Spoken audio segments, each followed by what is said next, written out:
You're listening to iFanboy Pick of the Week, episode 994. My name is Connor Kilpatrick, and I'm here with my co-host, Josh Flanagan. Hey. And joining us this week in the third chair, he's back, Dr. Ryan Haupt. Hi, everybody. Welcome to iFanboy 2025. It's our 20th year of doing 20th year of doing 20th year of doing this show, and 25th year of doing iFanboy. That means every 25 years, one of us has picked a book like the best. From a stack of comics I read, and they call it the pick of the week. Do you have to keep saying it? Yeah. New listeners happen every time. They got to know what's up. Well, they know that we're old. You're 9 months into the year, Josh. I know, and I think I've just hit. I don't want to hear it anymore. 994 episodes. Josh is done with the explanation. Do you remember in the beginning, people used to complain until we put these things in all the time? No. We added this intro for a reason. Oh, because they're like, why is that the best book? Who's like, this is how the show is done, so people don't complain.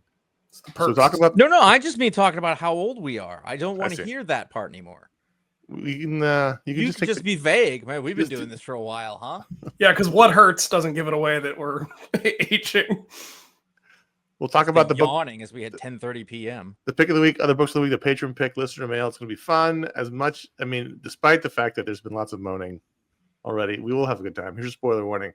Exercise some caution this week. Ryan, you had the pick this week. I had the pick, and the pick of the week is Redcoat number 14, story by Jeff Johns, and I think they took co-story credit with artist Brian Hitch. Well, they take creator credit. Inks by Andrew Curry and Brian Hitchinking himself, colors by Ryan Anderson, and letters by Rob Lay. I feel like Redcoat's been a really fun romp. I know you guys have talked about it a fair bit. I don't know that I've been on the show when an issue has come out. Mm-hmm. But I've really been enjoying it. It's quickly become one of my most anticipated books.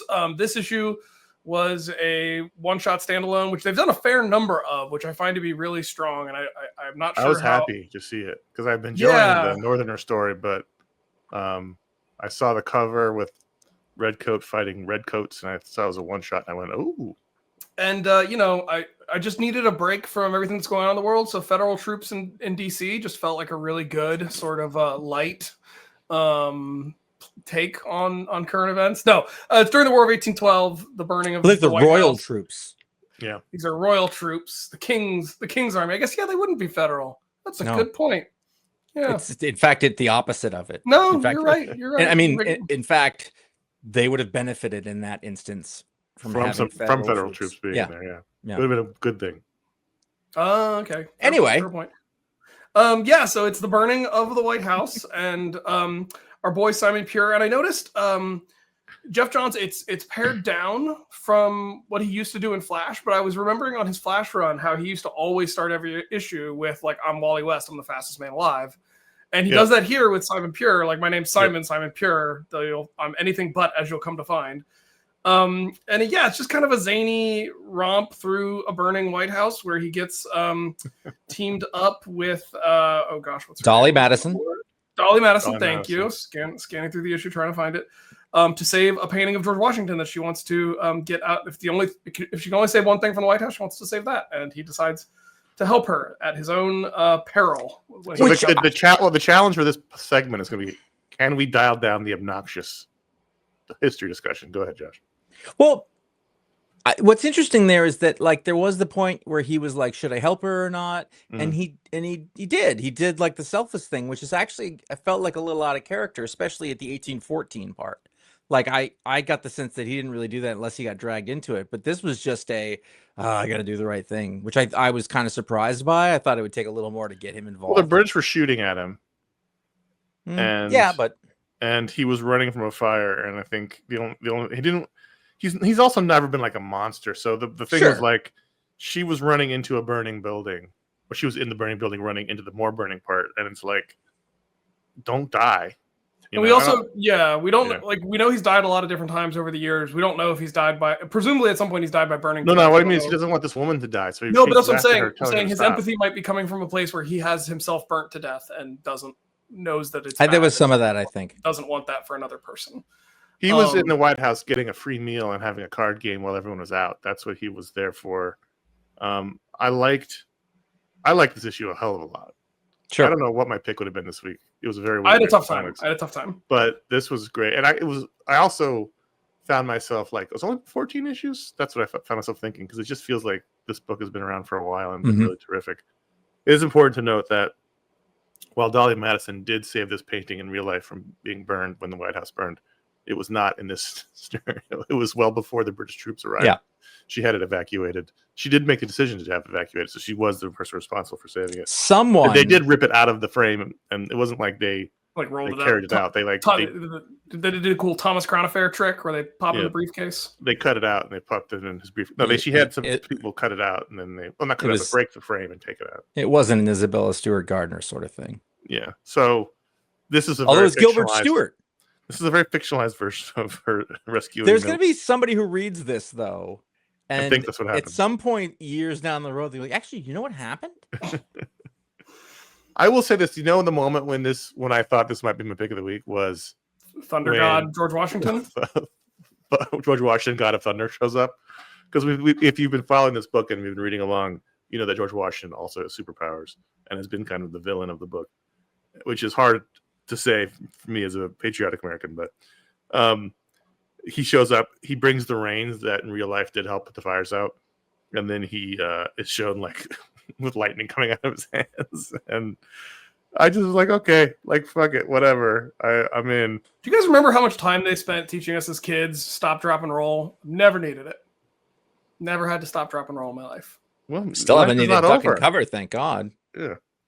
And then the interesting thing was with the flash forward at the end where we see the modern day president who is talking about why there's a Simon Pure. Modern day Madam President. Right. So this Leone situation. I know you guys don't like to do the casting game, but like Wyatt Russell, right? If you can do a British accent for Simon. I don't see him. I think it has to be a British guy, and Wyatt Russell is very not British. There are a lot of great British actors. Although it does look a little bit like Wyatt Russell. And then she explains why there's a random portrait of a guy in a red coat. From The Gold. Oh, yeah. Great. But he's Scottish. It doesn't matter. Yeah. He's Saoirse Ronan's husband. Yeah. Feminism. I've seen him play a British person a lot, but Scotland is Brit. You know what I'm saying. Anyway. This was great. This was super fun. Josh, I mean, did you enjoy this? Yeah. I don't think that I was thinking about it in terms of pick of the week, because this is one of those books that kind of, I don't know, it's like its own thing. It comes in like, oh, this, and I kind of don't include it with the lot for some reason. If that sort of, I don't know, like it's like a Hellboy book. I'm like, oh, that's good. It comes along, it's good. We move along and read the other books. Because it is so of itself, and then it's always sort of surprisingly good and entertaining. Remember the first time we read it, we're like, this can't work. Yes. You know? And the fact that it's still like Brian Hitch, turning in really solid Brian Hitch art. Career work out of Brian Hitch. Every issue, it has been a delight, which is amazing. And it's coming out like clockwork. And that that outfit, like Simon's outfit, cannot be easy to draw. There is a ton of none of this stuff. I mean, there's shortcuts and there's muscle memory you develop drawing superheroes over and over and over for decades. This is all new stuff he's got to draw. And like the facial cartooning is really strong. Imagine the reference he's got to have on all this stuff. Like, this is a lot of work. Maybe he's one of those people who likes it. I bet it's fun to draw, Simon. Oh, sure. We talk about it all the time. This is, by the way, for record, this is the third time Redcoat's been pick of the week. And isn't Brian Hitch, he's British, right? I believe so. Yeah. Yes. So this has got to be hard for him. It's like a dagger in his heart every time he draws this book. This guy is the true spirit of Great Britain. I like it's probably Photoshop. I'm sure it is. But I like the little effect they put on the paintings to show them they've cracked over the years. Like they have it over the Simon Pure portrait at the end, and they should have it over the George Washington painting.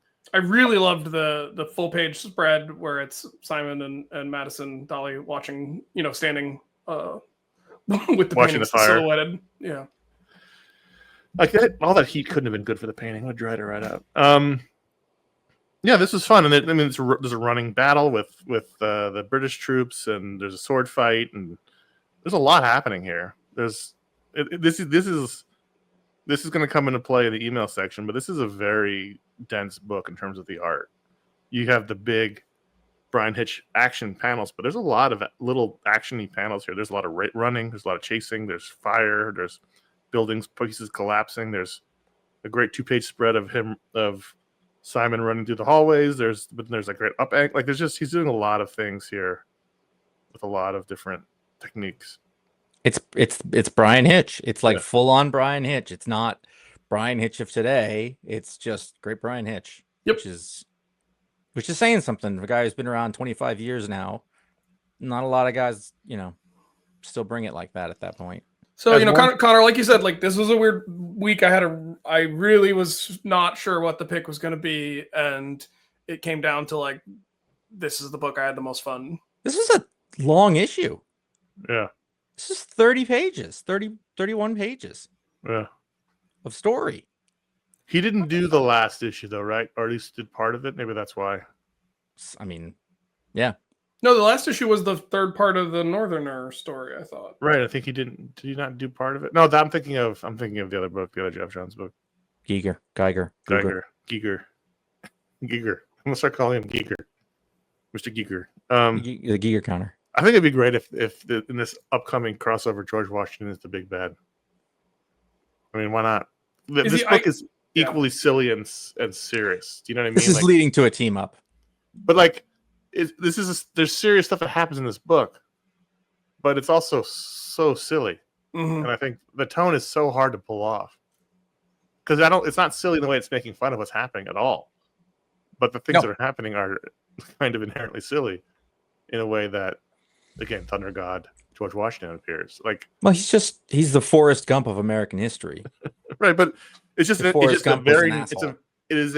Forrest Gump the Forrest Gump of American history? Yes. Right, but depends on the era. It's a different universe. I'm just saying the line that Jeff Johns is walking here is very tight, and he's doing it very well. Yep, and it's impressive. So there you go. Good job. When you sent the pick over, I was like, yep, I agree. Good job. Yeah, thanks. Ooh, it can be a little nerve-wracking sometimes, especially on a week where a certain book returns with a new #1. I was nervous I was going to get raked over the coals a little bit. No. Captain America 774 #3, similar in some ways to Redcoat. This is so in the last issue. So there's so much happening in this book. The last issue cliffhanger was that in the past, in the unknown early 2000s past, Steve Rogers is on a mission into Latveria. And the cliffhanger was that Dr. Doom was thrilled to see him because he's a Civil War, not Civil War. He's a World War II buff, and Captain America helped save Latveria from the Nazis. So he's all super thrilled about Cap's appearance. And then here, Cap almost immediately punches him in the face, and then but I think even though when he's fighting Cap, he still kind of likes him. He still kind of admires him here. I mean, who doesn't? This was interesting. I still think the problems of the book are the problems of the book, which is I don't need this other Cap. He's not bringing anything to the table. His flashback stories aren't bringing anything to the table. They're trying to show his disillusionment with the government. That's been pretty clear. They're trying to show us PTSD. That's been pretty clear. It's also unclear to me. Like, does he have super soldier serum, or did they just give him an outfit and a shield? Seems to just give him an outfit and a shield, but I don't know. I liked it. Meanwhile, I liked all the Cap stuff, and very similar to the Winter Soldier film, they've got Cap here in a dumb outfit, and then at the end, he's going to be forced to. Luckily, Doom has not a replica, but an original Cap outfit somehow from the war. Wait, I like the Winter Soldier Cap outfit. No, I'm talking about the one here in the costume. Is the one in this comic is dumb, so he's got to He's in the movie. He puts on the original World War II outfit from the museum. Yes, I remember. Here. At the end of this episode, at the end of this issue, there's an explosion. His outfit's all wrecked, and he finds himself half naked under the fallen World War II outfit, which he will, of course, have to put on in the next issue. And the big thing they were trying to juxtapose in this issue is the new stealth suit has a black stylized star on the chest, and he wants the white star because he wants to be the light. I mean, I liked the issue, but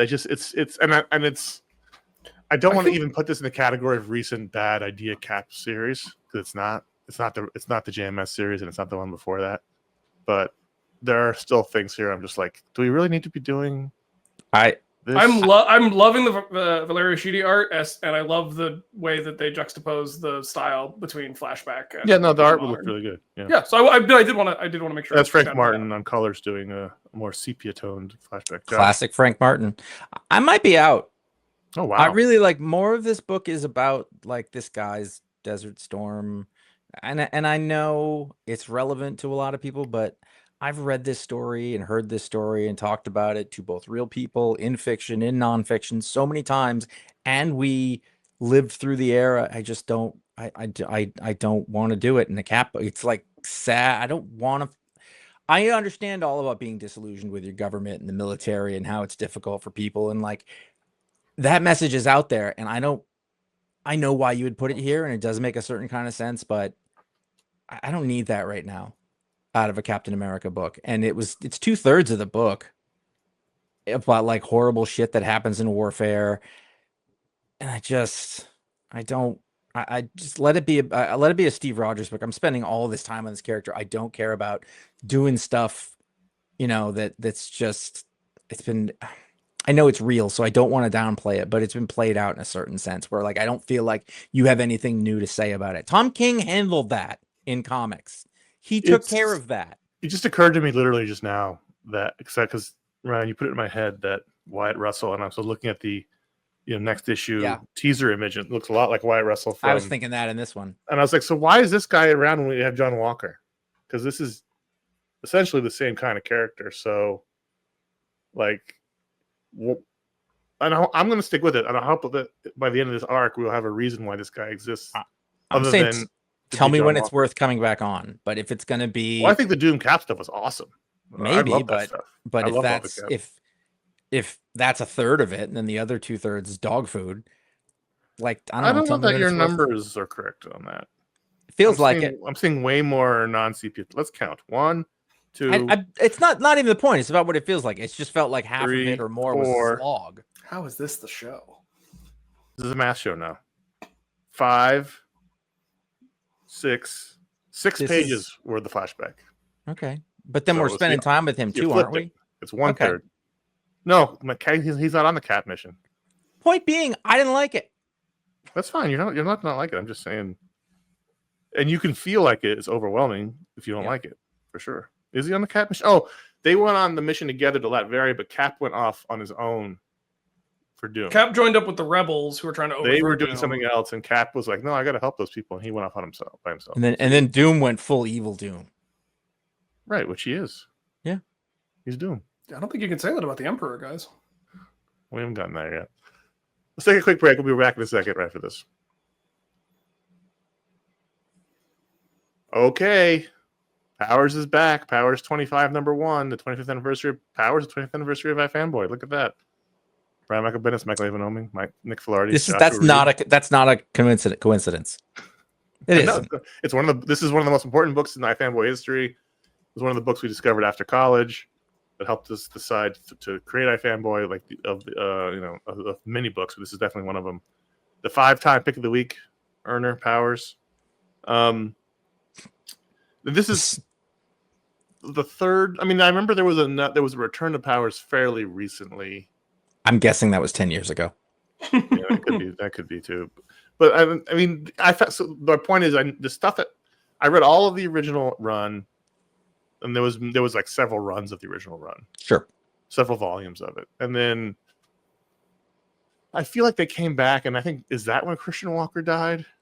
So I was confused by a lot of this because I couldn't remember what was happening. This issue made a very strong case for why would you not give me at least a synopsis? Right. I mean, I get it. It's 25. There's probably not a lot of new people coming on, and we're certainly not new, but it's been a long goddamn time. And I looked at the cover, and a little part of me was like, yeah, I want to read Powers again. And I was like, who are these people? When Dina Pilgrim showed up, I was thrilled. Right. And I also like how they made her look older and heavier. And I was like, that is fantastic.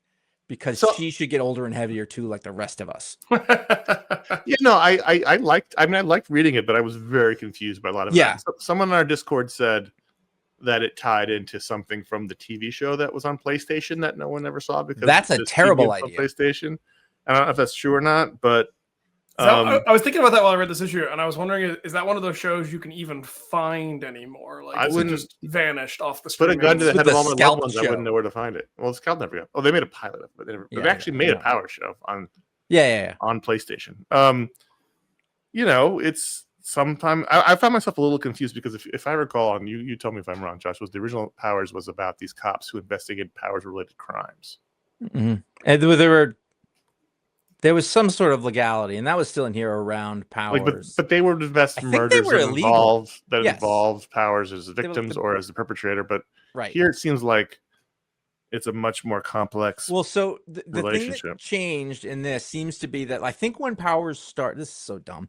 I think when it started, the use of Powers was illegal, and so they were like trying to stamp that down, and that's why they had the power suppressor things, because all the superheroes had been made illegal, and so therefore, like, that's why Christian Walker was sort of hiding who he really was, and was it who killed not Star Girl? Who killed? Yeah, Retro Girl. Retro Girl. Oh man. And so now, like, we have this that, like, there's a new era of cooperation, and there's some sort of permitting, or it's legal or whatever. And it's funny because they cut to the politician who's like, "We're gonna make it a work," and I was like, "That doesn't sound so bad." And they're like, "Ugh," and I was like, "I have no context for this." Yeah. At all, and I barely know who Enki Sunrise is. Like, I'm like, that was a person. All of that is accurate, but when they got to the end bit with the crime with the guy with the who got blasted in the face, and there was I was like, that's classic Powers. And then Dina's involved. I was like, when's the next issue? Yes. So in that sense, a very successful. Oming still got it. He's more refined and he's a better artist now, even though there was a raw, charming aspect to his original art. But it looked, I mean, if anything, Bendis he has tamped down his crazy layouts and panels and double page spreads and things, which was a hallmark of Powers in the beginning. I'm not saying it needs to have that, but this felt like a Powers book, and I enjoyed reading it, even if I was very confused for 2/3 of it. I mean, the only issue here is, for me, the lady who is on the cover in the middle of the people. I have no fucking clue who she is. I thought it was Walker's daughter. I was like, is that Walker's daughter? I didn't know, because I didn't know. I was like, what is happening? They really, I really think it was a misstep to not. She said her name was Detective Cutter. Something. I don't know who that Some kind of, and it's weird because clearly, like, Bendis is pretty much your pro's pro, as good as, or knows as much as anybody, and so he definitely thought, should I put in one of these pages, and then decided no. Like, that had to have been a conscious thought. He's too smart. He's too experienced not to. And I want to know that reason. You should ask him. Yeah, I'm looking at the casting wasn't good in that TV show. No, they got that guy from District 9 to play Christian. Carlton Copley played Christian. Oh, God. That sounds like one of those, like, we cast this guy because he's hot at the moment, or was a year ago, and then that was it. Yeah. I did like the little opening. Huge. The very Bendis-y opening with him and Oming. Like, it just felt nice, and it felt right to be at this 25th anniversary of iFanboy and 20th anniversary of Powers to come back to this book. It didn't, I'll tell you what, it didn't feel like a sad going back to the Will thing. Not at all. It was not that, and that's really what you want. And I imagine this will be like a 4 to 6 issue mini, because that's what he's been doing lately. So I'm in for it. Sure. I'm down for it. I was happy to see it. Now let's bring back Gotham Central and Queen and Country and all the other books that were important to us back then. That'd be cool. Yeah, I could go for some Gotham Central. Transformers 24, the final issue of Daniel Warren Johnson's run on the book with Jorge Corona on art. The mano-a-mano bash between Optimus Prime and Megatron, and I was very concerned they were going to kill Optimus Prime, because he's like my only tether to this universe. If they killed him, I would probably stop reading the book. But they didn't kill him. He didn't die. I don't know a lot. I didn't follow a lot of what happened. I didn't know the significance of the giant robot that flew over everything and made Starscream change his mind. Nor did I. Me neither. And I went back and forth a few times. Like, wait, what is, like, who? No, what does that have to? I didn't, and I got nothing out of it. Yeah. The coolest part of the book was very early on when they're having their like really intense fight, and Optimus Prime runs at Megatron, jumps, turns into the truck, and slams into it. It's Daniel Warren Johnson's really good at fight choreography. The only thing I thought about that was, and I went back and forth, I wanted a panel in the middle that showed the transformation. Yeah. I wanted him to say, you turn the page and it's the reveal of him just slamming. I thought it was on the same. No, he's running at the bottom page, and you turn and he's slamming into the truck. But I feel like from a sequential storytelling perspective, it would have been cool if there was some hint of it there, even if you didn't quite understand what it was, because it made it because like to me, when I think of Transformers, a big part of it is actually the motion, the sound of the transforming. I mean, they And try to since put you the can't- sound effect on there. And since you can't do that in a comic book per se, skipping right from one thing to the other, especially in a really fast thing, feels like a jump cut to me. And I noticed that, like, that's what I thought as I read it. Like the effect was good, the double page spread. I think it just would have been cool to have just some hint of it starting on the one before, even if it was subtle.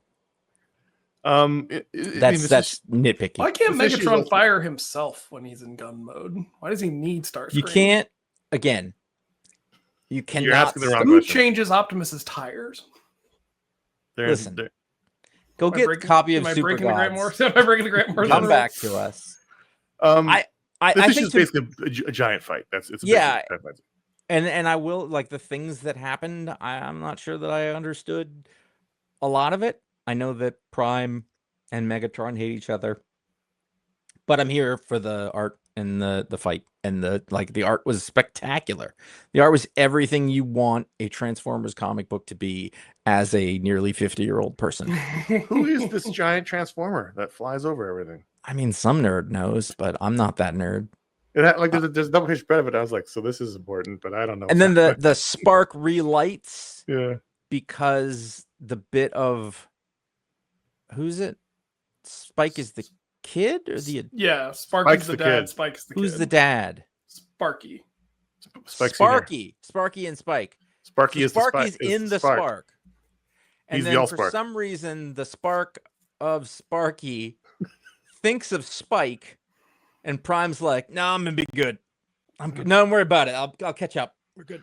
He got impaled. They fucking impaled him. Double impaled. The other thing I thought, and again, I'm just not as well versed in the Transformers, is when the dude shows up with the sword and cuts Megatron. I thought that was a Decepticon. I thought that was the dude who got fucked up before. What's his name? No, that was the dude who Ultra Magnus. That was the dude that got pushed through the portal when he didn't go. I thought this was a Decepticon turning on him only because I just couldn't tell who I was looking at. But that's like a cargo. That's Hound, I think. Who was it? It was Hound? Maybe. It's a Hound. He's a truck. Hound pushed is like through the portal by Cliff Jumper. Hound is like a Suburban, like a I don't know. They didn't call them SUVs then, but and that could be him. I'm not sure though. But then again, Prime didn't know who he was, and I think Prime knows Hound. We don't know enough to have this discussion.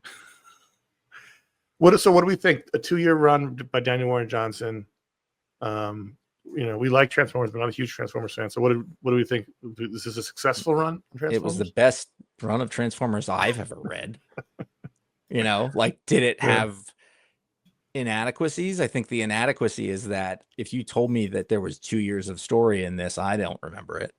I don't think there was. I feel like about a week has passed. That's what I mean. I think this has been moving so quickly and so little. My constant complaint was that there was not enough slowing down to set the world. I don't think it's moving quickly. I think that it's moving slowly, but feels energetically while it's doing it. Not a lot. I mean, stuff's happened, and you can start to go back. And the other thing, if I had a criticism of it, and again, I don't know who's reading this, who's like, I want to learn about Transformers, but I really feel like in order to appreciate it, you had to know Transformers pretty good. Mm-hmm. Yeah, I feel like I lost the plot on this a good ways back and never quite grabbed it again, other than it's robots fighting. And that's fine. You can be like, right? Yeah, I mean, it was smashing the action figures together. That's allowed. But it's funny. I was like, I'd like more characterization of Devastator. I didn't know that one. Did you read? Did you read the back matter? I skimmed it. They do these super quick character spotlights, which helps a little bit. That's what I was going to say. There's a character spotlight. Why not put one of those important characters from the issue in here? Hey, Beachcomber's a geologist. Beachcomber is in this, and they gave him major props. I know. Why would you need a geologist? Why would you need a geologist on Cybertron? Put the Transformer with the sword here. They have robot rocks. Yeah. Listen, don't ask. This is about makes about as much sense as That's Bizarro World gonna does. be the next tech bro. Great idea. I've made. Yeah. Robot rocks. AI is disrupting the entire field of rocks, and that's what people don't understand. But you can be next on this train before it takes off. Don't be a Luddite. This Astro train. Don't criticize me. It's called Earthquake, but all the vowels are removed. This was fun. I think Daniel Warren Johnson did a really good job of basically like a 2-year running fight. I'm curious to see how Kirkman coming on does or doesn't change the tone of and the style of the book. I think you're going to see a forward driving plot. Right. A long-term forward driving plot that will feel very different because Daniel Warren Johnson is excellent, but he's 6 issues of excellent usually. Mm-hmm. In fact, this might be the longest run he's ever done of anything. Yeah, I'm sure that's wrong, but no. What else would he have done for 2 years? I don't know, something earlier that he did longer than I knew. But well, I just saw that Dan Moore is taking over an art. That's exciting. Yeah. He had a 4th arm that wasn't doing anything. Right. I loved Daniel Warren Johnson feels like the whole 24 issue arc feels like a wrestling match, which I think is by design. I mean, that's yes. I also high drama, like high stakes fighting. I love his art. I love what Jorge Corona did on this. Yep. I love it. I'm gonna miss that probably more than Daniel Warren Johnson. I like Dan Mora just fine, but there was something about that energy I think that I'm really gonna miss. Just the images, because it's a different kind of thing. Is all. Yeah, absolutely. We'll probably know what's going on more. There will be pluses and minuses. I think there's a lot of confusing elements, but even though there's a beauty in the confusion. Mm-hmm. There's sometimes a plot confusion. I'm just like, wait, which Transformer is this? That's happened a few times. Still 100,000 times more identifiable than the ones in the movies, who were the same color. Well, they were the whole movie that was just black. We're gonna take a quick break. We'll be back right after this. All right, he's back. Danny Rand, the Undead Iron Fist #1, a 4-issue mini from Jason Liu and Fran Galan. We all read this. So I wasn't gonna read it because I saw the title and I was like, I don't need a zombie book. And then I had a conversation with a friend of mine about it actually, and I kind of finished and I had like downloaded it and I was like, you know what, I'll take a look. And like a third of the way in, I was like, this is actually really good. And then like near the end, I was like, this isn't about zombies at all. I was pretty excited. Well, because but I was gonna say the other part of that conversation was, why don't they just make a fucking Iron Fist book with Danny Rand? Well, that was my question, and I was like, "Oh my!" I wasn't going to go on this rant, but I'm sure everyone remembers the day when they got rid of Danny Rand, and replaced him with an Asian character because all the people got mad on Twitter, and then that character immediately disappeared, was never seen again, and then Danny Rand kept showing up without powers and kept going, "Well, I can still fight," and because everyone loves Danny Rand, the character in the comics. And I don't even know what happened to that other one. Was that the one he had like all the sword in him, so he was in pain all the time? Or was that a different? It didn't make an impact. I want a Danny Rand book. Like the last one that we saw was that David F. Walker, the Power Man and Iron Fist book. Yeah, that was a great book.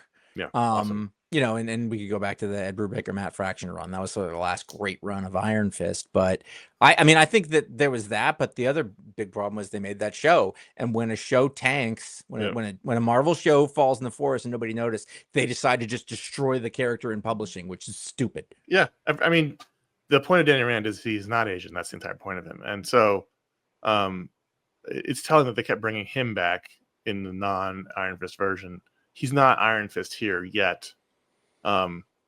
So I mean, we're going to talk about dead characters a couple of times in the show, and this is clearly bringing him back because this is comics. He's running around hell. Hell's a place in the comics that you can come back from.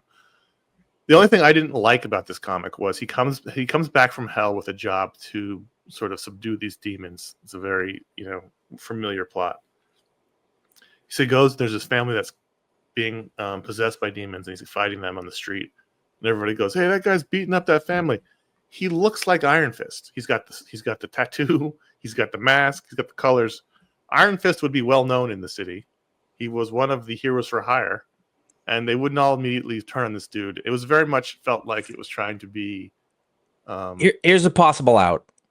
A Twitter thing. What he saw wasn't what he No, saw they didn't see the wasn't demons. what they He only saw. saw the demons, but they still. Maybe he didn't look like we think. I don't know. It doesn't matter. He still looks like Iron Fist, and so they would immediately think, "Well, this is weird," but he's Iron Fist, so we kind of trust him because he's one of our guys. So there's been a lot of Iron Fist lately, and they're getting confused. Other than that, though, I liked it. And I thought the ending was interesting, and although, of course, this is this we've all been told lies. This is whatever. It's fine. Who cares? Yeah, no. Fran Galan is great. Yeah. I've It was learned to just a look out really for pretty that book. name. I was trying to think about, did he do, or I don't even know. I think it's a he, but did he do the Fuck Tarkington book with Chris? What's his name? A long time ago. I think he did a book with I can't remember his name anymore. I also don't remember the name of the Fuck Tarkington book, but it was about. Yeah. No, he did Pine and Merrimack, is what you're thinking of.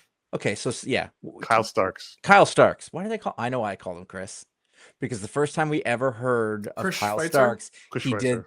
did the Rock Candy Mountain book with Chris Mhm. Schweitzer. So that's the thing that popped into my head. So He did that Pine made and Merrimack sense. at Boom. Yeah. Okay, It's well, also I'm not tired of the gimmick of naming the move, in the caption. Oh, That's fantastic! It's And I like- it's Kung Fu book. right, but it's also all the moves all matched what the names were. Mm-hmm. Like if you swapped the names, I'd be like, wait a second, like that doesn't look like an ostrich spring kick. That looks more it's like a fun. Latin jackal prance. It's fun to read. Mhm. It's fun to look at. It's fun for the creators Yes. to do. So do that. It's good. I thought Jason Lee had a great handle on the character. Good Uh-huh. handle on action. It was a fast moving book. It was a kung fu book with demons, and there were things that I should have hated beyond the stuff I didn't like, but like I liked it a lot, and I hope this leads to Danny Rand coming back into the fold fully at Marvel. I mean, it's 4 issues, so there's a lot of things they have to do, but that's my hope anyway. Oh, the great scene with Miles. no, not Miles. Luke. Oh, Danny's yeah, grave. Oh, at the very beginning. He was hurting. Although you gotta be crying pretty hard to not notice the giant empty I grave. did have that thought. I was like, maybe he came up from the other side, or maybe like he started crying early. this is just me being pedantic, but like I'm pretty sure his grave would say like Daniel Rand and not Danny Rand, but that's fine.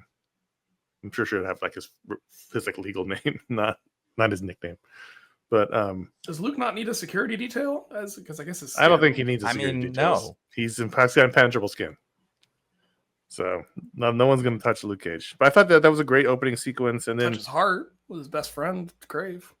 there was only one minor note I had on the dialogue with Miles, which was at some point, was it this book? It might have been not in this book. It might have been a different book. He was in like 3 books I read this week. Never mind. I think it was a different book. Never mind. This show is so good. He was in a lot of books this week. Why did you count how many pages he was in all these books? 1, 2. There was good stuff. This was unexpectedly. It was, and book. I like Yeah. just the fact that it wasn't a zombie book. Yeah. I was thrilled. Yeah, he's a great character. He's one of my favorite. Like, not A level. Mhm. He's the next level down. But I he's on the cusp. He was on the cusp of C for most of our time, and then Brubaker and Fraction sort of lifted him up there a little more, and it was going well for a while. And I then, always liked the street level Marvel characters. When I was a kid, I liked Daredevil, Spider-Man. was that the Power Man. first really bad Marvel show? The Iron Fist show? Did it come I out think before or after? It was Netflix. Inhumans?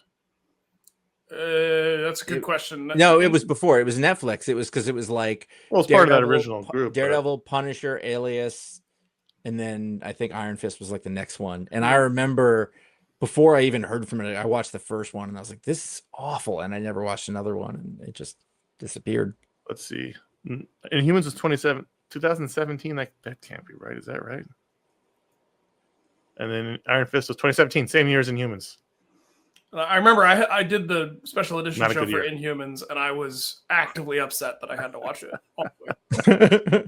I haven't even seen it, but I'm upset about it. You should just watch an episode just to see, like how could this have happened? That's Anson Mount, right? Yes, Mhm. and they brought him back for the Doctor Strange, and everyone loved it. I just read a book by a guy named Menson Bound. So He just Menson answered that bound, with a Anson mustache on bound. the cover, like in the back, Mhm. just like Menson hello. bound. Menson sha- bound found the they- endurance. They shave Medusa's head in the first episode because they clearly couldn't afford the effects budget for her to actually have her signature look and powers. Correct. I'm just like, then don't do the show. Yes. That was why I stopped watching Preacher. One world. It was We because can't like go the down a first, rabbit hole of bad TV. the first or second TV episode, I shows. was like, wait, they're in the same town. They're just going to stay in the town the whole time. We This can't is do a this. road trip book, and I was like, that is a production problem, and I will not watch this show. And from two comic fans, it's just that they're constrained. Anyway, One World Under Doom number 7. We have 2 issues left, and we're in the start of the 3rd act. And I was a little like, isn't this over? haven't we moved on? I liked this. This was fun. We're in the final battle stage, and I liked the. It was hokey, but I liked the Scientist Supreme versus the Sorcerer Supreme, and I thought that was fun. But if I thought you're that was interesting. so I remember the Scientist Supreme concept. I think it was a Dan. Spider-Man Run Forever Slot. Yeah, I think that was like a Dan Slott thing when he was doing an Avengers book, and he made Hank Pym the Scientist Supreme. But like, why does it come with a cape? Because it's cool. Everything should come with a cape. Anything where you have Supreme at the end, if you look, No, that just means it has sour cream and guacamole. You get a Supreme pizza, you should get a cape. You stepped on my joke with your same joke going in an opposite direction. Sorry. It's okay. It's fair game. Listen, the important thing here is it's not a good joke. So, I mean, why does he have a cape? Why does he have a same as a Doctor Strange cape? Because they goddamn well can. Yeah. What if we? So, I mean, like literally, the only thought process to approve that should have been like, what if we put a cool cape on him? Do it. And he has like laser Wolverine claws. Yep. I say throw everything at this. I was trying to get through my books with efficiency, so I didn't laugh as hard as I should have at Juggernaut hitting Dinosaur off panel and out of the issue entirely. Yeah, it's fun. This is still fun. Clearly we're in the we had the turn at the end of the 2nd act in the last issue, and so now we're in the defeat Doom portion of it. But we still have 2 more issues to go. It's not Reed doesn't defeat me here. He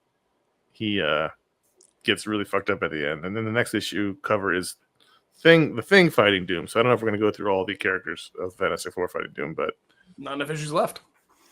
There was a lot of things Marvel set up this summer thinking the Fantastic Four movie would be a lot bigger than it was, and which I'm not complaining because I like the characters, but clearly there was a lot of heat around these characters they thought they would have, and I do think that the timing of this series in comparison to everything else has been off, which makes it feel like this is already a foregone conclusion to a certain extent. Mm-hmm. And if you remember, it started like that too. At the end of the vampire thing, you had Emperor Doom or Sorcerer Supreme Doom, and then they just let that sit for a few months. Mm-hmm. Then this comes out, and this is coming out, I'm guessing, on a perfectly normal monthly schedule. But with everything else moving so fast, it feels like it was left behind. Mm-hmm. And like we're sort of doing a recap of what happened while we weren't watching. And I don't know. I think I wish it had all come out a little closer. Yeah, I mean, I don't like to advocate double shipping, but perhaps but the problem is so many other books are tied into it. It's just really messed up their whole line. But yes, it does feel like that a little bit. It's like when a couple of years ago we had that Klaus. The first time I saw Dan Moore, that Klaus book from Boom about Santa Claus that came out issue 1 in December, but then it finished up in March. It's like, I don't want to be reading a Christmas book in March. Put them all out once a week or start it in October. At least it feels more Christmassy at that point. But yeah, publishing is hard. I know. My wife told me she was pregnant on Christmas. Didn't see the kid till August. It's insane. Hurry up, kid. Right. And I don't even complain about it because they're doing a good book. They're doing good work. It's just weird. And even some of the tie-ins aren't bad, which a lot of times the Red Hulk, Red Hulk came out this week, and I'm still really enjoying Red Hulk. Just a direct tie-in. I thought it was the last issue, but it wasn't. Josh, tell people how to support the show. iFanboy. This here is listener supported. Usually that gives us a lot of energy, but today it's not enough and I'm sleepy. So you can go to patreon.com/iFanboy and you can directly support the show that way. You can become part of an awesome community, both on Discord and Facebook. Facebook one may or may not be real. I don't I don't know for sure. You can vote on the patron pick and get a patron power live on the show. You can join the monthly hangout. Someone asked, hey, when am I getting my power? I'm at 4 or 5 months at this point, which is a lot better than it used to be. Some people waited It was, over. it was like 3 years at one point. Yeah, it was quite a bit. We were doing 2 at a time then, so Yep. we're moving along. We're within the year, so that can happen. $10 or higher, you're going to get an ad-free version of this show and all of our shows, and then this show will be up 1 day early for you on Saturday, whereas the rest of your lives you had to wait until Sunday. So how about that? Right? That's pretty good. Plus, you get the iFanboy after show where we stay here and we keep talking about comic books. And it doesn't matter what time it is because we have to do it like making the donuts, old person thing. Last week it was 30 minutes. And we talk, but that's not okay. A lot of books. That was not the deal. That's gonna be all the show, all the books that we don't talk about in this show. And then finally, there's a discount if you sign up for a full year at one time. That's how that works. You can give or receive memberships as well at the 1 year things. That's at patreon.com/ifanboy/gifts. You can go to ifanboy.threadless.com. That is our merch store. There are 23 designs to be put on everything. I mean, mainly t-shirts is their thing. You go Threadless, you think t-shirts, it's fine, but there's so much other stuff. You should be getting stickers all over. You get a lot of stickers. That's what I think you should do. Not even because we benefit from it. I just think they're cool. There is ifanboy.com/support, where you can, there's a PayPal link there. It's easy. You don't have to deal with any of this stuff. If you don't want to be in the systems, there you go. You can do that. We thank those who do. Still happens sometimes. ifanboy.com/Amazon is our general shopping link for Amazon. You go there. If you're going to buy some things, and then we have an affiliate account, costs you nothing, takes you, it takes away nothing from your experience, and it helps us out. And we thank those of you who do that. Bookshop.org is a independent bookstore aggregator service. And so if you order a book, it helps you make sure you're ordering from independent bookstores, which are so important to culture and society that you would like to be able to support them. And what happens is when there's a place where we can use that link, a lot of times the books build links, not weekly issues, we will put it there because that is a good thing. I'm done. All right. Let's talk about Trinity, Daughter of Wonder Woman, #4. The book Josh made me read, and I remembered to do it about 20 minutes before the show. Yeah, no, I was hoping that you did take a look at it because what we had here was a very sweet Alfred story. It's such to the point where I kind of didn't realize. I was like, oh, it's an Alfred story. This is pretty good because basically the Trinities, there's 3 of them. There's an old one, a young one, and they're like, I don't know, 7 and 12 and 19, I think. They broke time, and so they're chasing the corgis that used to be the superheroes. Doesn't matter. So it's an excuse to tell little short stories in each issue about the people and where they go.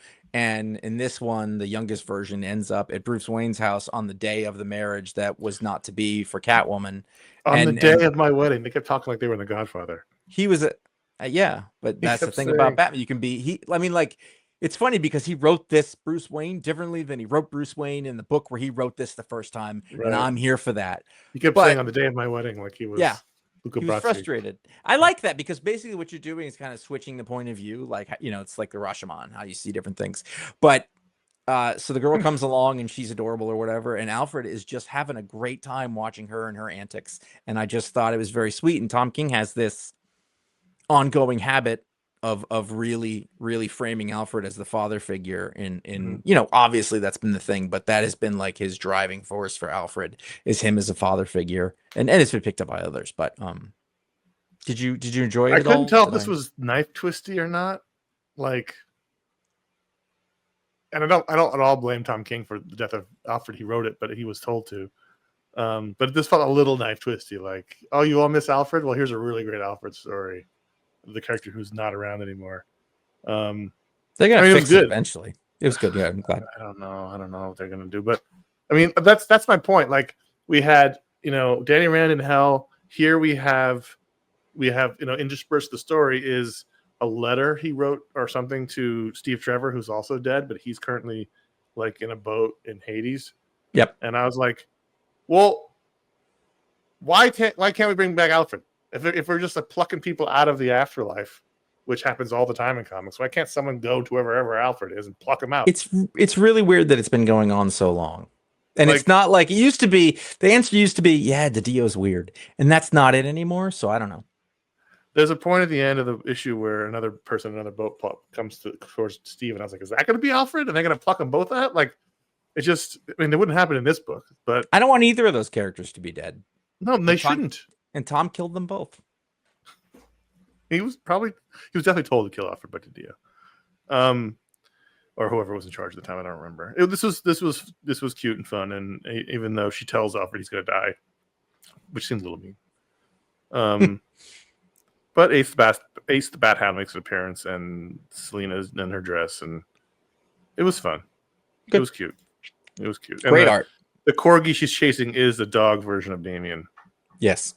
So, but Fuck she was that dog. adorable. She writes the little girl really well, and she was He does. cute. So those books we're going to talk about at patreon.com/ifanboy. Every patron to the show gets a vote to add a book to the rundown this week by a very slim margin. The winner was C.O.R.T. C.O.R.T. Children of the Round Table, #1 from DC Comics, written by Tom Taylor with art by Danielle Denucculo. This is getting out of hand. Rain Barreto on colors, Wes Abbott on letters. This is a all ages book.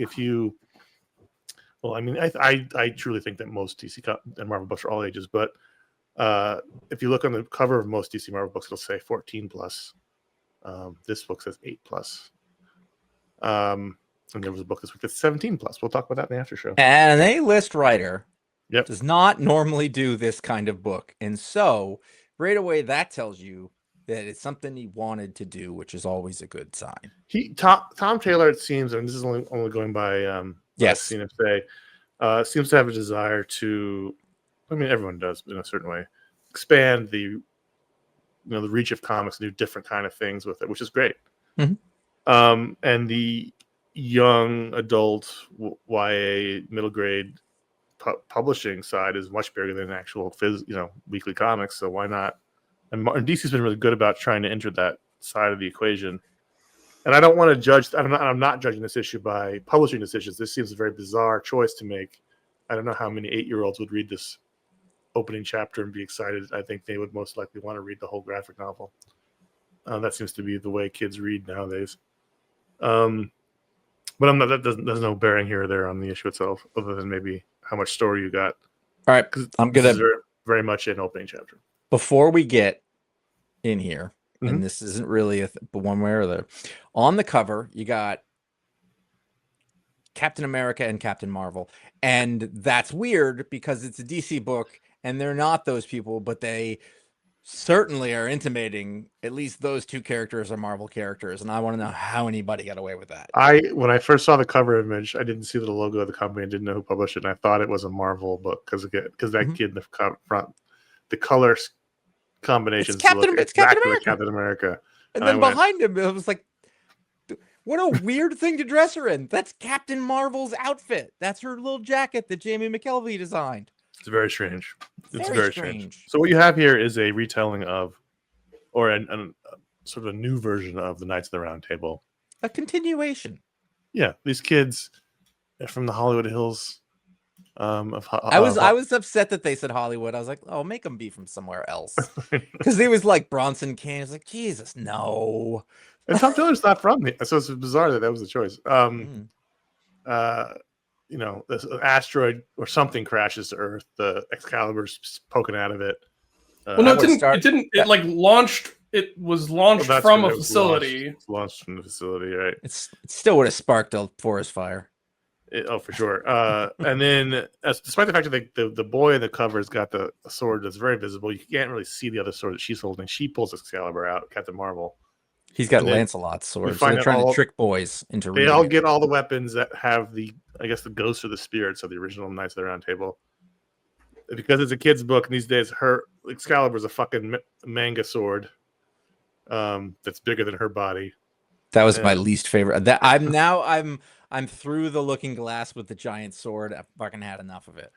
Well, I mean, it's really important to understand. This is in no way, shape, or form written for us. Oh no, I just think that idea, that image is a cliche now, so it's boring. Yes, look, the ball, the Indiana Jones ball looks like it's heated up, so it definitely would have set that entire canyon on fire. 100%. Yeah. I mean, not a lot happens here. so it's really kind of hard to judge. I like that one of the kids' weapon is a helmet. Like, that's not a weapon. That's just a thing you put I on. think he got a stick. He's probably gonna be Merlin. That was all. That reminds me of is very similar to the Dungeons and Dragons cartoon where they each had like a different thing, and I like that. I didn't think about the stick being Merlin. I thought the stick was going to be like I thought they were going to sneak in a little Thor thing where that was like a Mjolnir when he slams it. No, well, they can't do it all. They are doing Captain America and Captain Marvel. Yeah, but Thor. I mean, Thor is like anyone's allowed to use Thor. I've read Thor in DC Comics before. Yeah, but if you're DC Comics and you're using Thor, like you can't have him turn with a stick bounce. That would get you. Is that not? I feel like I don't know that's that's mythology. I don't know if that's real history. Look, I thought history. The Danielle's art, the Diniculo art was good. You know, it was cartoony. This is the style of the book. The action stuff was nice. The colors from Rain Breda were really, you know, it was a good looking book. And I thought the kids were fun, and there was interesting character types here, and I did laugh at the panel. I didn't even realize I wanted a spear until now. just taking a photo with their phone. It was a good. You know, I don't know how these kids all know each other. It seems like they're two older kids. I don't know how they're hanging out with younger kids. And no, only some are only Cap and Cap are on the soccer team. The rest of them, Carol and Steve. Yeah. But and also, I mean, there's also some Power Rangers vibes here. They're color-coded weaponry for color-coded kids. I don't think this is a bad idea at all. I just think this is more likely a thing that you put out as a graphic novel than as a weekly comic. I mean, and I'm sure they will, but I think that the idea is still going to be like maybe we can get some kids to come, because it's funny because like you said, graphic novels in normal publishing for kids and all ages and YA is gangbusters. Mm-hmm. But ironically, mainstream comic book publishers can't seem to get in on that action at all.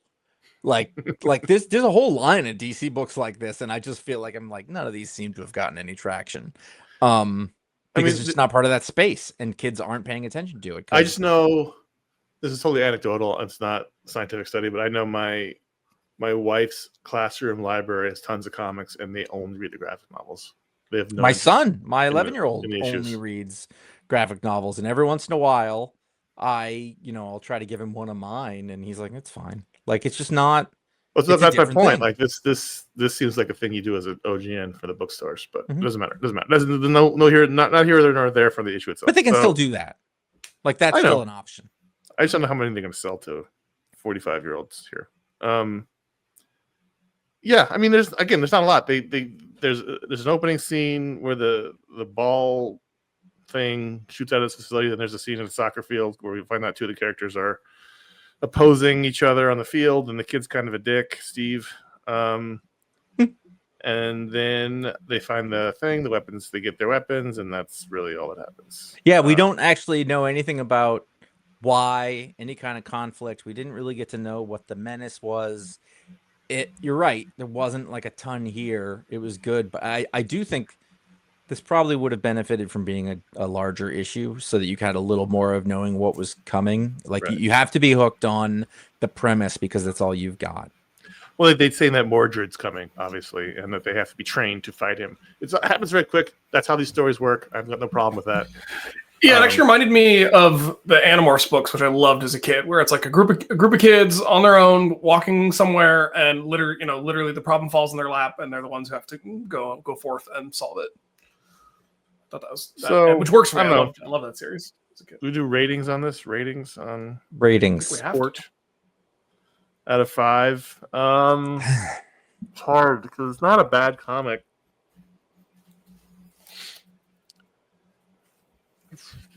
Three and a quarter. I was gonna say 3.5. I was thinking 3.5. Yeah.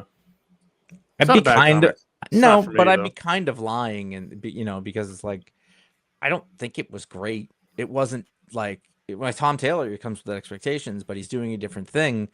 But I think sometimes in order to try to do a different thing or reach a different audience, it tends to smooth it out a little bit. And maybe I'm glad he gets to do it, but it wasn't what I like about his work necessarily. Also, it's not a criticism. Yeah, it's not your thing. It's not for you. I like this idea a lot. If it was done more in his regular style, I think it'd be fun. Arthurian stuff, I think clearly he's got a thing about King Arthur and castles, and like, he likes that stuff, and that's great. Live in it. So I'm 3.5. Ryan and I are both 3.5. Yeah. Okay. Did you read this if it had been the pick? Were you going to read this if it wasn't the patron pick? And the answer is no. No. I would have if I had noticed that it was Tom Taylor, Mhm. but I didn't, and I wasn't gonna, and that made me a little more like receptive. I was like, all right, let's give it a thing. Although I think in retrospect, maybe if it was some other person, I would have been able to judge it more fairly. You're having this problem. You're prejudging work lately based on the character. No, it's not it. I like it's just a expectation that you have. I mean, that's what prejudging is, but you have an expectation based on somebody else's work. So when you pick up somebody else's work, you're looking for a thing out of it, and that's just not what he's doing here, which is fine. And are you sticking with it? No. I might check out the next one, and the reason is what I did think. I was like, I wonder if my kid will like this. And so I was gonna read more, but also I can tell you that when I was a kid, when I was 9, You wanted 10, older stuff. No, when I was 9, 10, I love Arthurian stuff. Sure. I love Dungeons and Dragons, sword and Yep. sorcery. That like I was really into it, and there was never enough of it for me. Okay. Josh, there is a comic by my friend Zach Wienersmith and a French artist named Boulet called Beowulf. It's a retelling of Beowulf as a kid's treehouse that they're trying to defend from an angry neighbor who doesn't like them having a treehouse near his yard. And it's excellent. It's still written in poetic prose, like poetic Ada. And Cal really likes it. It's a little advanced for him, but he really likes it. Sure. Cool. All right. So there we go. Patreon.com/iFanboy. Thanks for being a patron. Thanks for voting if you do. But if you're a patron at the $5 or higher level, you get a superpower live on the show. Like this Thomas Miller. Come on down. Thomas Miller's power is okay, so I'm going to say this in one sentence, and I know you'll probably have questions, but we'll go from there. That's the game. Thomas Miller can manifest 1 mole of every element on the periodic table, the number of times on each element's atomic number. I'm sorry, what? I remember some of those words, but not their meanings. So what the is a mole? Mole is the Avogadro. It's the Avogadro's number, so it's 6 times 10 to the 23rd. Atoms of an element, which then is it comes out to be the grams of the element's atomic number. So if you had 1 mole, stop. Use this in a practical sentence. Use in a practical sentence. Describe Thomas using his power. So someone was annoying Thomas, so he manifested 1 mole or 236 grams of uranium and threw it at them. And he can manifest that amount of uranium. Okay. So it makes little like marbles of whatever the element is, and he can do whatever with it. Yes. Limitless?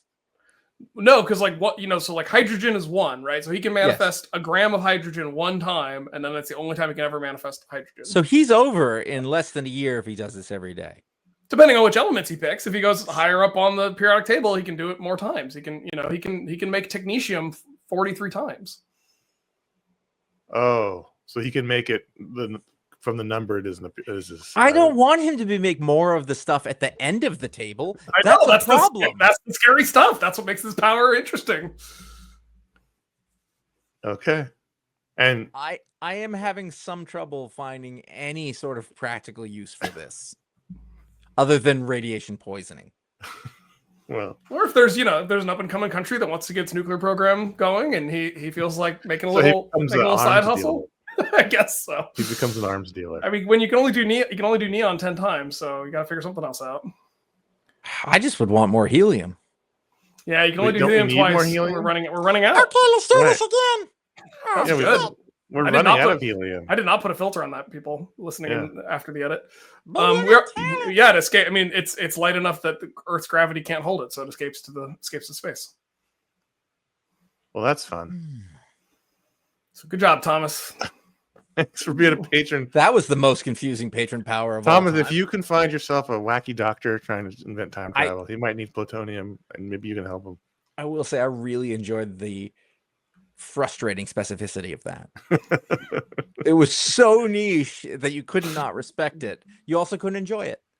Each element has a number associated with it. Just that's how it works. Yeah, it's true. All right, we got an email this week. Could from he also have the option to come up with just a cute fuzzy mole, like Martin- one or the other? Only Martin if it's S- exactly 6 times 10 to the 23rd Yeah. atoms of mole.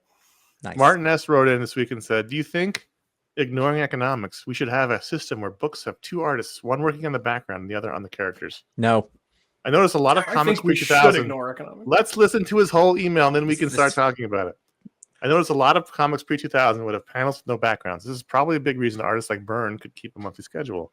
Today, most books have their panels filled with background details, which, while making the world feel more full, must add onto the artist's time and may lead to not them keeping up with the monthly grind for long periods of time.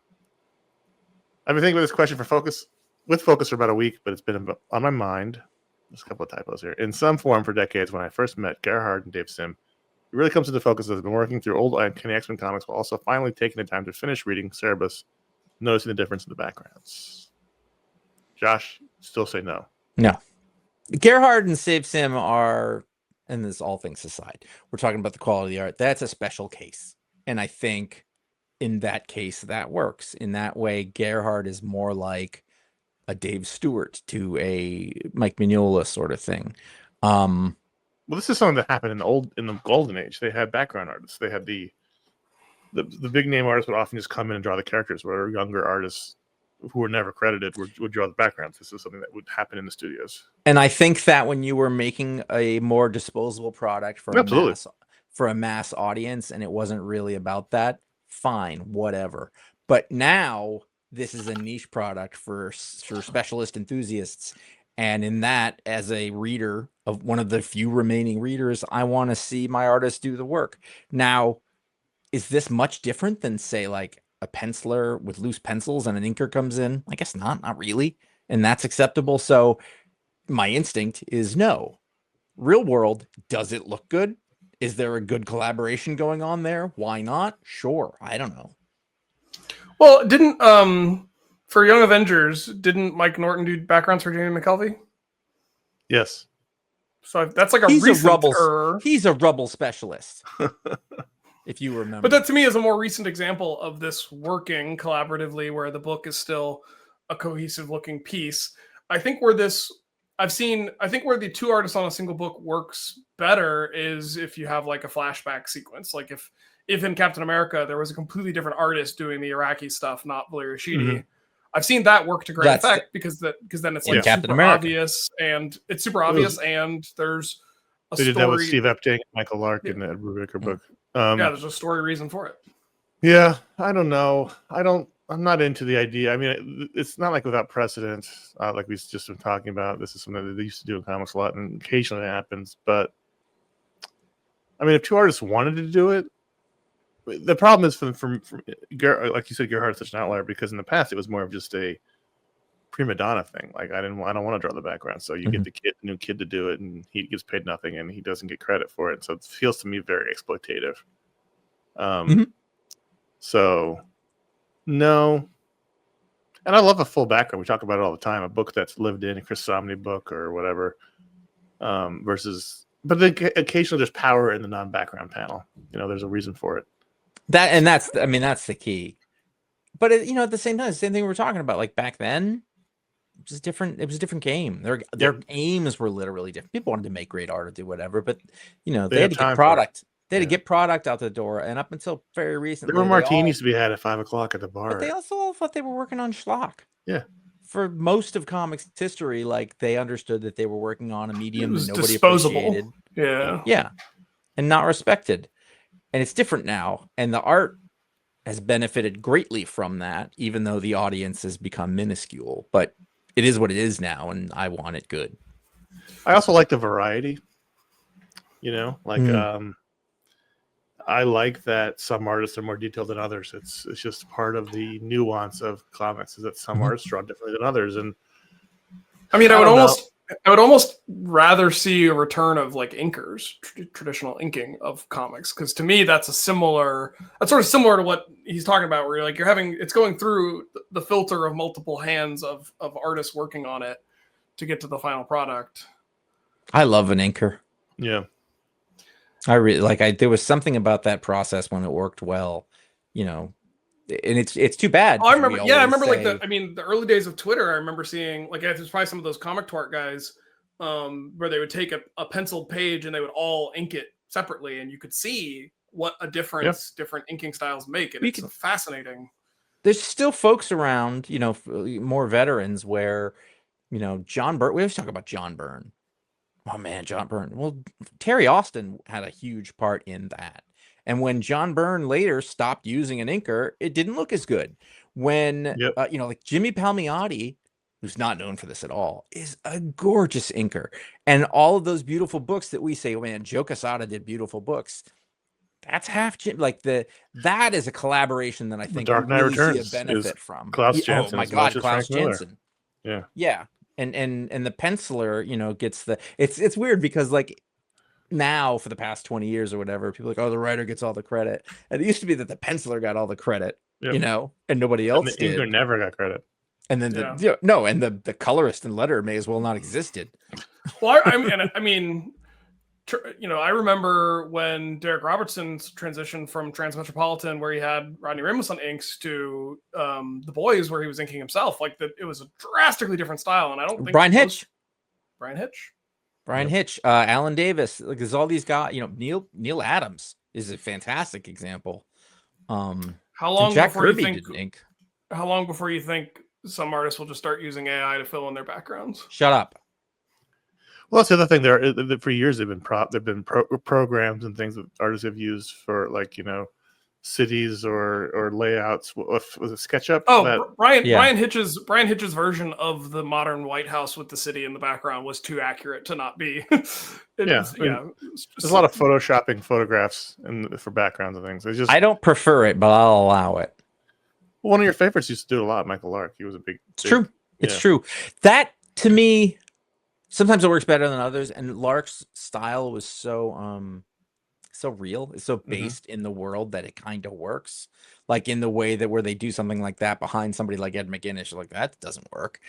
It worked better with him. But yes, you're not wrong. What I get back to is that everyone's style is so different. I like seeing. I don't know that Michael Gaydos used to do a lot of that too. Michael Gaydos' stuff was all traced, and Alex Maleev too. But like great art, great books, great like productions. Just different ways of doing it. So we come down to the idea of no, not anymore. It's just not. It's just the beauty of comics is everyone's style is different. Unless. Thanks for writing in, Martin. We want to hear from you. Contact@ifanboy.com is how you write in. We also have our Media Explode show. You can write Media Explode the subject line if you want to get on that show. Let's plug some shows. So we had our Book Explode show a couple weeks ago, The Avengers of the Veracity Trap. That was fun discussion. This coming week, actually, we have our Media Explode top 10 movies of all time, as well as looking at The Bear season 4 and what we've been watching, our usual segment in the beginning of the show. But this is the top 10 movies of all time show that Josh dropped on us like a bomb in the last Patron Hangout. And then in 2 weeks, maybe a Talksplode. Bombs have been dropped on the Talksplode scheduling. It's been up and down. It's been a roller coaster. Yeah. So we'll see. I mean, at first it was like, I have seen the mountaintop, and then it was like, well, but this, and I was like, well, that's actually pretty good too. But hold on, pal. And I'm like, I can't. I care is what I'm saying. I care very much about the product. It'll happen. Hopefully, something will happen. And then 6 weeks, just 6 weeks from now, is Pick a Week episode 1000. Which will be streaming live on October 24th, 6 p.m. Pacific, 9 p.m. Eastern on youtube.com/ifanboy. That's when we're going to start the show, but we'll be gathering earlier than that. We'll update this copy in a bit. We'll talk about the pick of the week. We'll talk about the Patron pick, and then it'll be all emails for the rest of the show. As long as we can do it, there'll be special guests. We have, at this point, 10 total people booked for the show, including the 3 of us on this show. So 7 people beyond who is currently on this show. Send in your emails to contact@fanboy.com. Put 1000 in the subject line. Get them in. Any subject is open. You can ask any question, behind the scenes questions, comics questions, TV questions, movie questions, life and love questions. We'll take relationship questions. You want some advice on relationships? We'll do that. We used to do that all the time on the show. There'll be people who used to host the show on the show. There'll be people who make comics on the show. So, get them in. Get them in quick because I'm gonna have to start. bundling them up soon. I mean, I can make a comic. I just tell GPT, make me a You might Daredevil get comic. banned from the show. You keep it up. That's not okay, Martin. All right, Josh, you're next. Oh, I'm up? Yep. Oh, man, I was looking at the wrong thing. All right, so you just said all those things, which takes us into, you can find all of our shows, everything we've done, that exists over at ifanboy.com. Wherever you get podcasts there's lots of feed. There's our feed. It's on all the things that we know to put it on or are able to put it on. The point is, I'm saying some nerd out there is going, well, actually, and yes, I get it. Not everything is perfect. Never miss a show. Find out what the pick of the week is before the show comes out. Just be prepared. You can follow us at the social media sites, such as at iFanboy Comics on Instagram and Threads, at ifanboy.com on Blue Sky. Individually, Connor and I are on Instagram at CS Kilpatrick and J.A. Flanagan, respectively. And Dr. Ryan Haupt is on Instagram, but it's not Dr. Ryan Haupt. It's just at Ryan Haupt. And that is key because is there a Dr. Ryan Haupt? And can you get that? Because you should. All right, I'll check. All right. I'll take that assignment on. Every Tuesday and Friday, former staff writer Jeff Reed produces these little videos about forgotten nuggets of comic book lore, history, and oddities. And we post those on Instagram and YouTube and all the social things where it fits. Please consider writing us a review or leaving a star rating on Apple Podcasts or Spotify, wherever you get your podcasts. If you're listening on Pocket Cast, you'll need to be subscribed to the show. And I've downloaded a few episodes for you can leave a review, but please consider doing that. It's the best way to help the show. If you can't do so financially, it's to rate the show however you feel. We're not going to tell you to do a 5-star. A lot of those shows out there say leave a 5-star review. We are saying leave a review that reflects your feelings on the show. Do we want you to leave a 5-star review? Yes. Yes. Do we want to earn it? Yes. Also, yes. Could you be wrong if you could you be don't wrong? review the whole show based on one episode. No, you have got to aggregate 20 years. You know at least 10.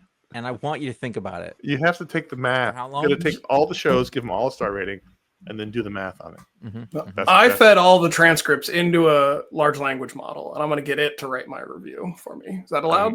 I'm muting Ryan's mic. There we go. Yeah. How about a mole? Shut the fuck up. Finally, join us on the iFanboy After Show.